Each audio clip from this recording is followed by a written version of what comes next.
من مشجع زملكاوي متعصب، تعظيم سلام للنادي الأهلي، تعظيم سلام للنادي الأهلي، ومبروك ومليون مبروك لجمهور النادي الأهلي المحترم العريق على برونزية كاس العالم للأندية. الصراحة أداء مشرف، الصراحة الفريق كل ماله في زيادة وفي تقدم. أخطاء من مارسيل كولر كانت موجودة في الدوري، لما راح كاس العالم للأندية بقت الدنيا زي الفل. فمن هنا بنقول تعظيم سلام للنادي الأهلي.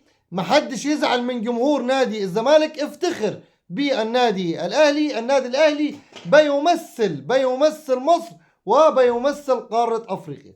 تعال أقول لك الأهلي عمل إيه والأهلي كسب إيه.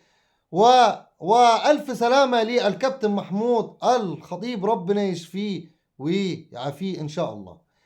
بسم الله والصلاة والسلام على رسول الله. السلام عليكم ورحمة الله وبركاته. لايك وشير، وما تنساش تصلي على حبيبك وسيدك وشفيعك سيدنا محمد صلى الله عليه وسلم. الأهلي كسب بطل آسيا ب4 مع الرأفة. 4 مع الرأفة. المفروض الماتش ده كان يخلص 5-6 في الميت، 5-6 في الميت. تألق كبير من إمام عاشور، تألق كبير من بيرستاو، حسين الشحات، كوكا. يعني بصوا خلي بالكم من كوكا، عشان هو كان مبني عليه الخطة كلها، بس محدش شايفه، بس محدش لامحه. كوكا يستحق ان هو يلعب اساسي في الماتشات القادمة للنادي الاهلي. يلعب على اي حد، كوكا يلعب على اي حد.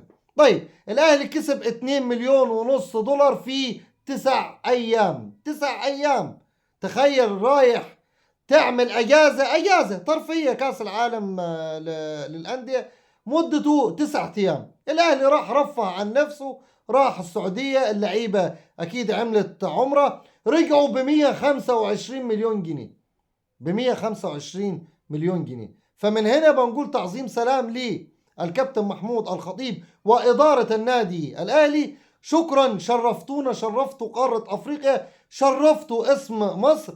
بلاش تعصب، بلاش أي حد يقول أصله ده أهلي ده زمالك. لا، الأهلي رايح بيلعب باسم مصر كلها.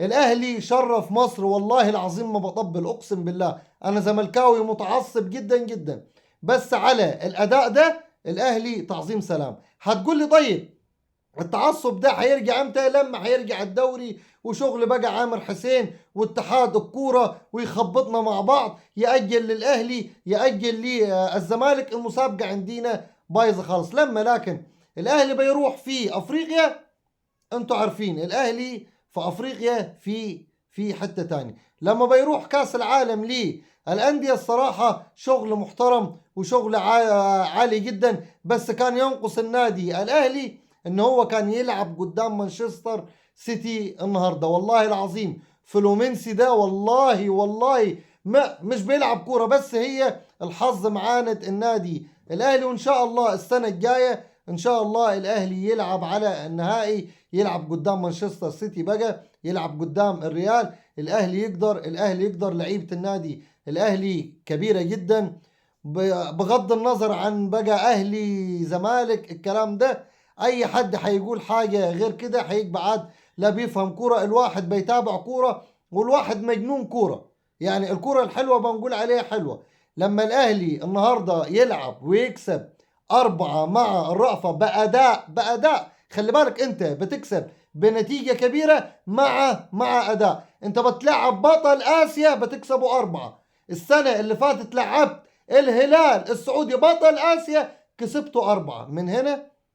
من هنا تحضر لك قيمة وقامة النادي الأهلي، ولعيبة النادي الأهلي مش بتهزر في البطولة دي. فمليون مبروك للنادي الأهلي وجمهوره. أحب أطمن الناس، الكابتن محمود الخطيب بخير. الكابتن محمود الخطيب حس بشوية تعب وبشوية إرهاق، وإن شاء الله بإذن الله يعني أموره مستقرة. وألف سلامة عليك يا كابتن بيبو، وإن شاء الله ترجع أحسن من الأول.